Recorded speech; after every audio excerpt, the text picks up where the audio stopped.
Assalamualaikum warahmatullahi wabarakatuh.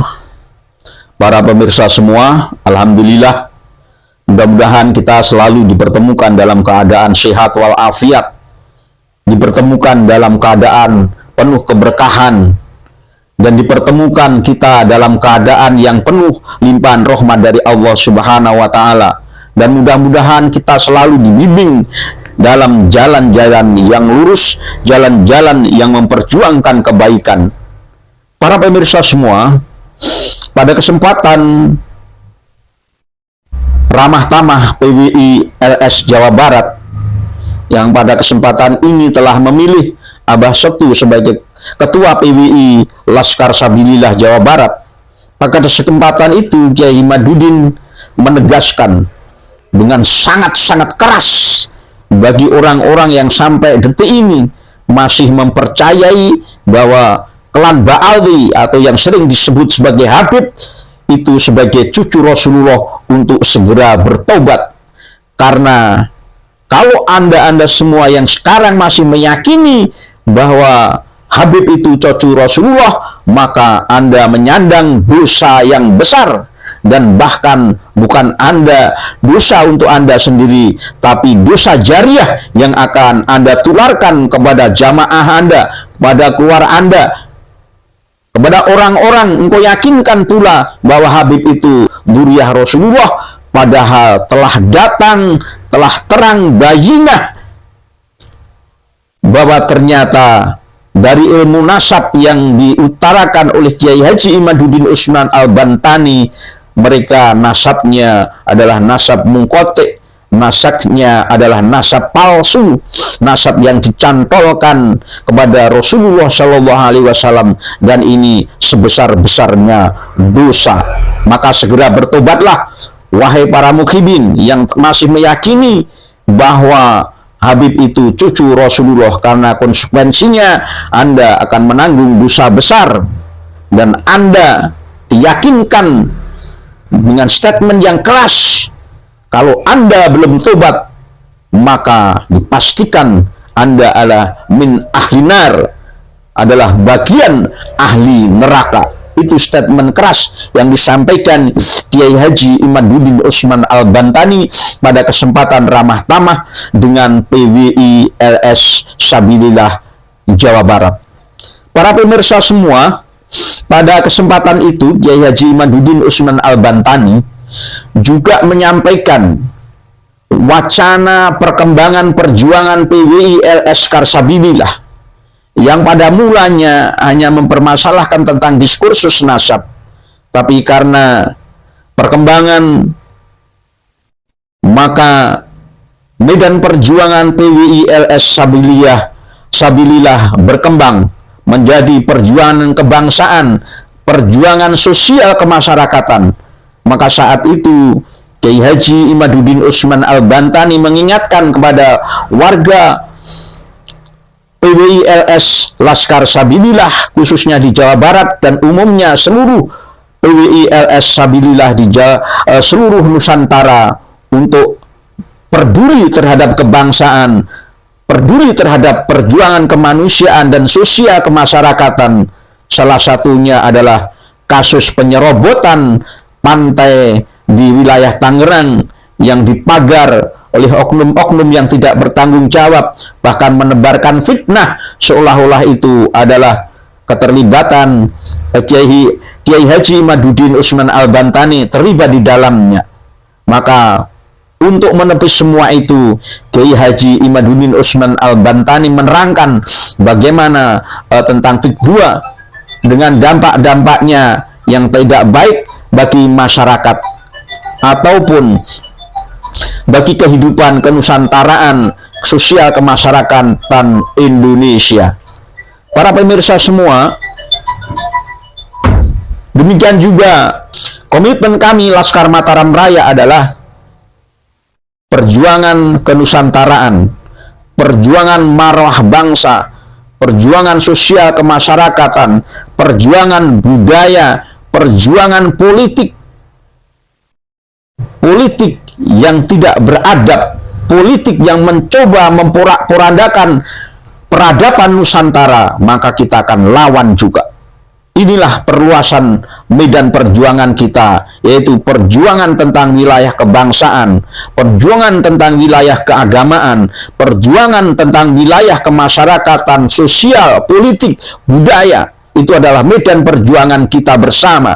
Karena kita adalah bagian daripada warga Indonesia, warga Nusantara yang mencoba untuk berbuat untuk negeri ini. Karena negeri ini memanggil kita. Karena negeri ini, bumi pertiwi sedang meratap karena diinjak-injak oleh martabatnya oleh klan Ba'alwi yang mengeklaim bahwa bumi pertiwi ini adalah milik mereka dengan merubah sejarah-sejarah yang ada di Nusantara, sejarah-sejarah peradaban yang ada di Nusantara.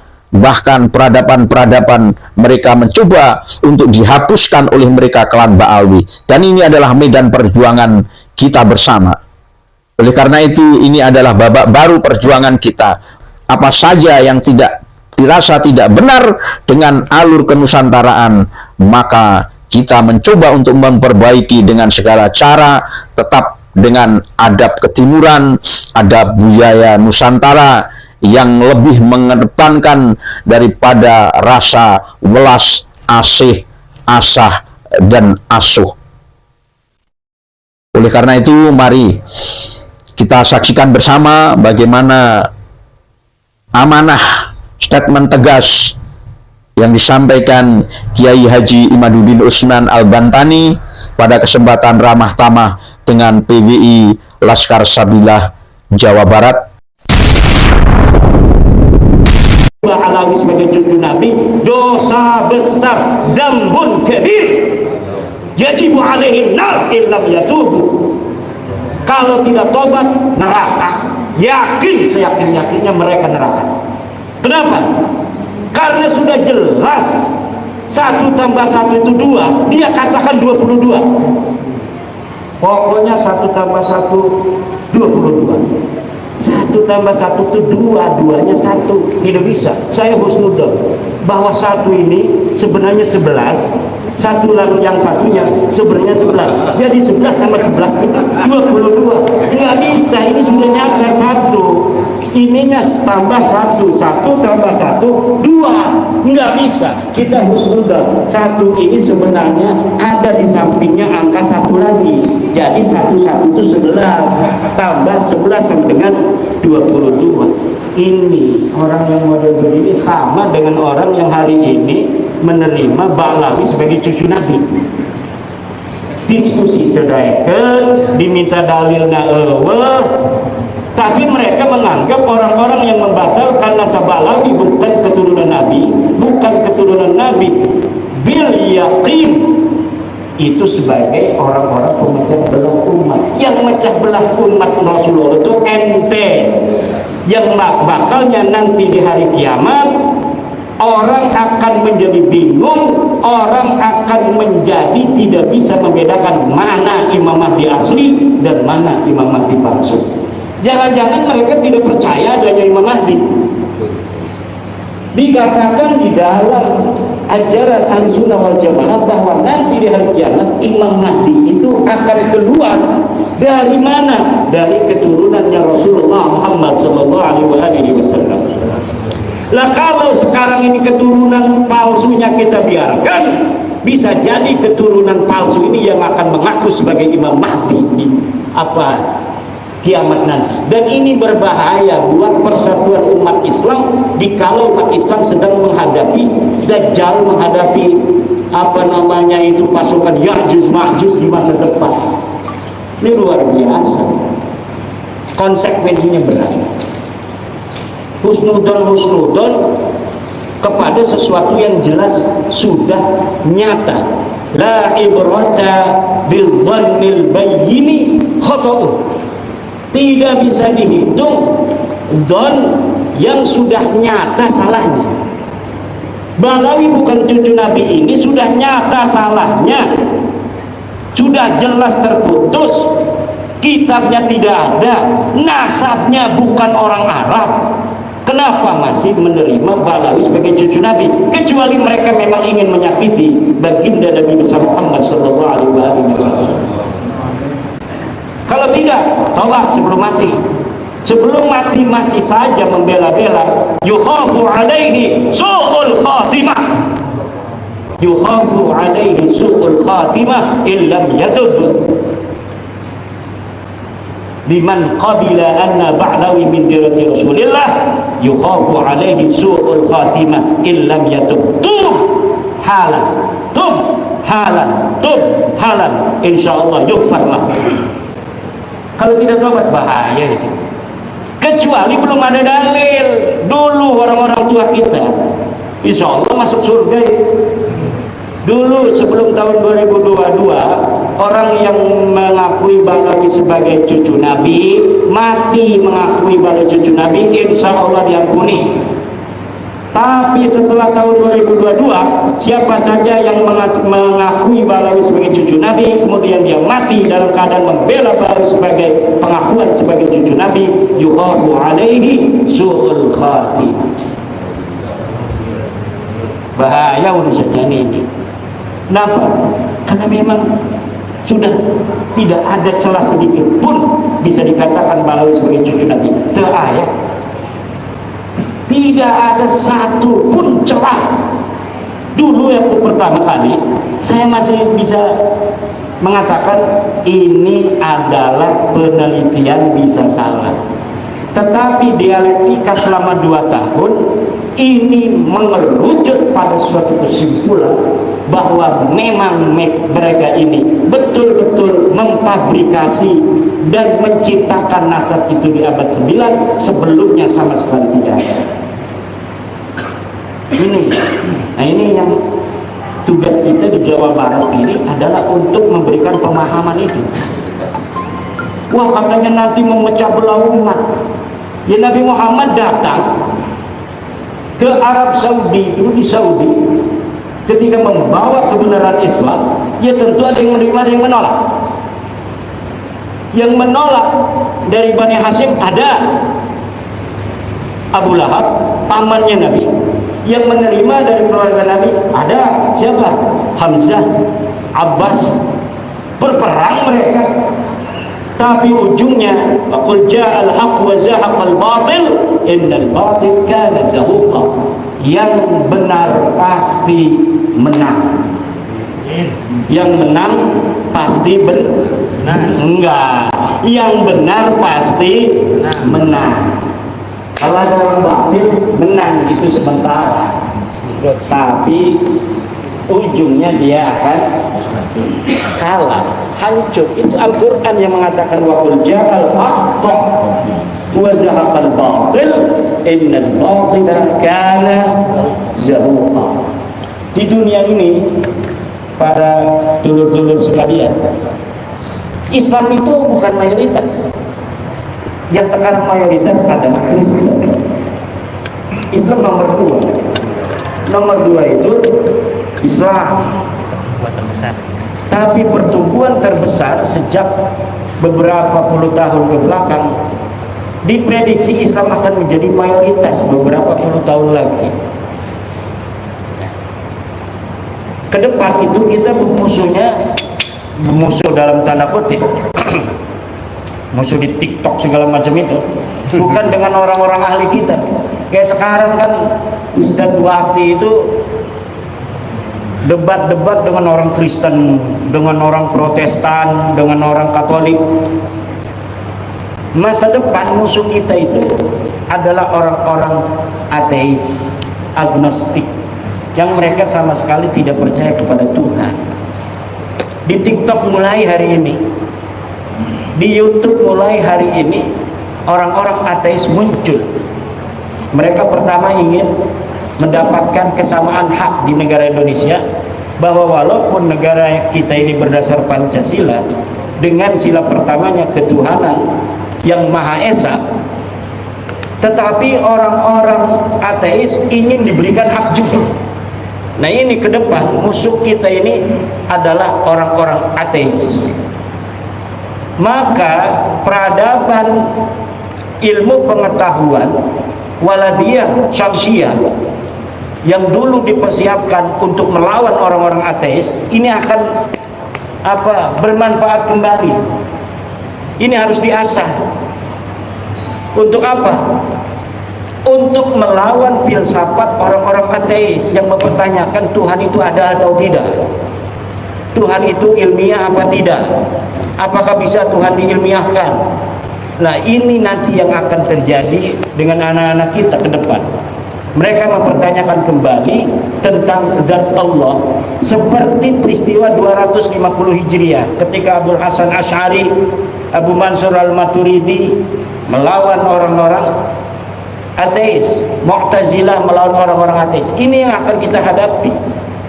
Nah, sebelum kita menghadapi orang-orang seperti itu, maka kita juga harus memperkuat ilmu pengetahuan anak-anak kita. Betul. Bagaimana kita berbicara filsafat, bicara dengan metodologi Waladiyah Syamsiyah, dengan metodologi Al-Mungkid Minad Dhalal. Kalau tentang metodologi ilmiah saja santri-santri kita tidak ngerti.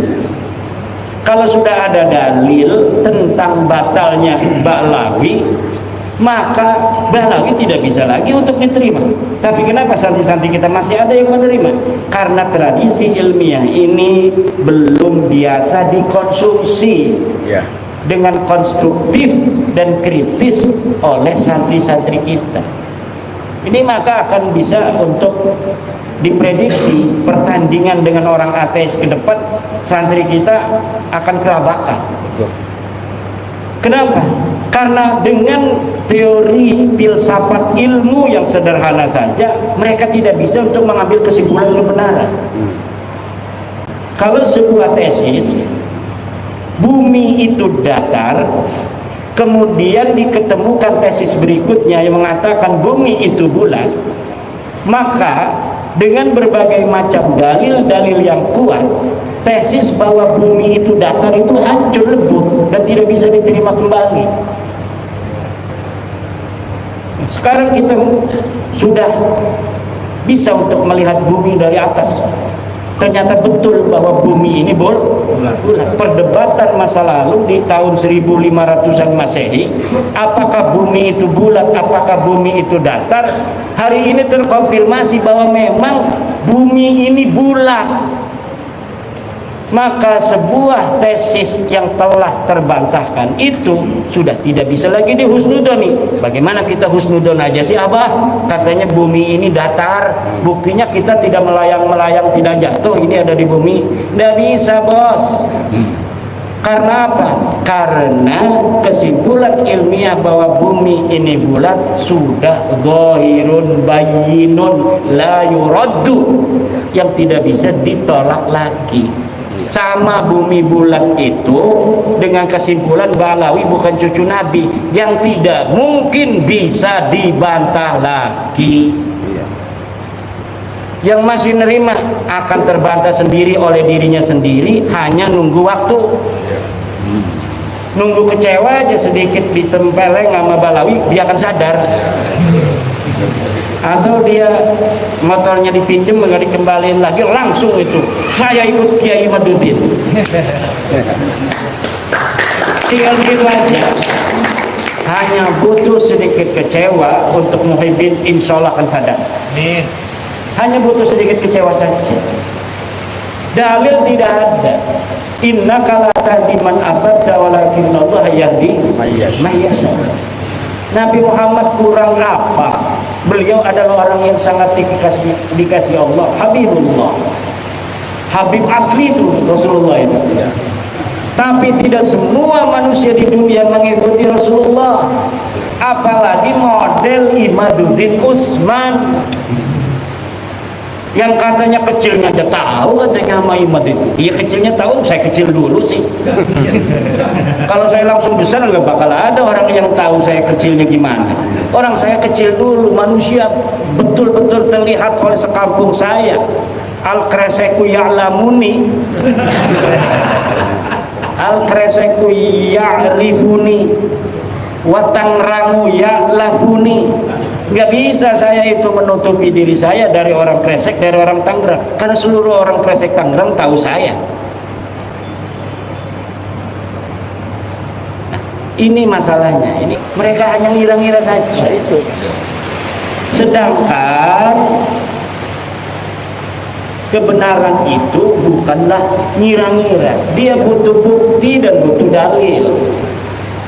Dalilnya ada atau tidak ada. Kalau dalilnya sama sekali tidak ada, misal memang di abad keempat ketika Ahmad bin Isa itu hidup, sama sekali nggak ada kitab yang ditulis, sama sekali nggak ada yang ngomong Ahmad bin Isa. Abad kelima nggak ada yang ngomong Ahmad bin Isa punya anak berapa, abad ke-6, abad ke-7, 8 tidak ada. Baru tuh itu masih 50-50 tuh kalau ada orang ngaku-ngaku di abad ke-9. Tapi ini mah di abad 3-nya ditulis Ahmad bin Isa itu. Anaknya ditulis di abad 4, anaknya ditulis, Ahmad bin Isa-nya ditulis, abad ke-5 Ahmad bin Isa ditulis, anaknya ditulis, abad ke-6, ke-7, ke-8 semuanya ditulis. Tidak ada Ubed di sana. Di abad 9 baru ada Ubed, katanya anak Ahmad bin Isa. Udah jelas itu bohongnya. Tapi kunaon masih aya nu percaya. Husnudon teh. Iya, husnudon. Iya, la ibrata bil dzannil bayyini khata'uhu. Tidak boleh dzon itu digunakan lagi apabila jelasnya salahnya sudah jelas. Ini salahnya sudah jelas. Kita misalnya nyangka Abah Setu itu tadinya asli Bekasi. Namanya Don ya boleh aja tinggalnya di Bekasi. Abah Setu Bekasi. Asli abdi mah. Karena abdi teu nyaho. Pas ngobrol jeung Abah Setu tah di kelompok abdi aslina cenah ti Sukabumi. Aku tuh menang deui abdi ngomong ka jelema bahwa Abah Setu ieu aslinya Sukabumi, aslina Bekasi. Teu meunang deui kumatak naon teu meunang? Kumatak abdi geus nyaho elmuna langsung ti Abah Setu. Teu bisa husnudon deui. Teu bisa husnudon deui. Lamun tadina abdi can nanyakeun langsung ka Abah Setu, kumata Abah Setu ayana di Bekasi, adildon bahwa Abah Setu ya asli Bekasi, dan naon-naon ngaranna gadon. Tapi ketika Abah Setu sudah mau saya aslinya dari Bekasi, dari Sukabumi, mantan dewan, masya Allah. Berarti sekarang sudah tidak boleh lagi kita ngomong Abah Setu orang Bekasi asli, lahir di sini. Kalau sekarang ya orang Bekasi. Kalau sekarang udah asli Bekasi. Kenapa asli Bekasi di sini? Ya tinggalnya di sini, istrinya orang sini. Bukan. Berarti udah al-muhajir dong. Al-muhajir, Abah Setu al-muhajir ila Bekasi.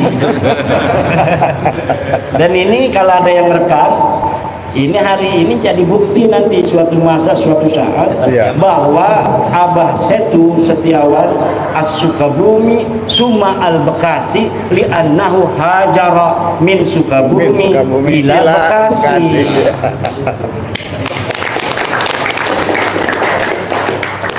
Karena ini lagi banyak tantangan ya di Pasundan, Bekasi, lautna ayanu ngajual cenah aya nu mager di Tangerang aya eta di Bekasi aya di Tangerang 360 bidang laut di sertifikat di Bekasi 250 hektar laut di sertifikat.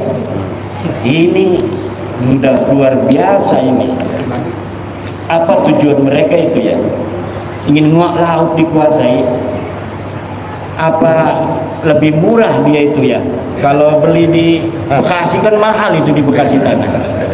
Tapi di Tangerang kan masih murah itu tanah. Tapi mereka mau juga di laut. Padahal itu PIK 2 dia sudah beli tanah itu di mulai Kosambi sampai ke Muncung itu ribuan hektar tanah darat.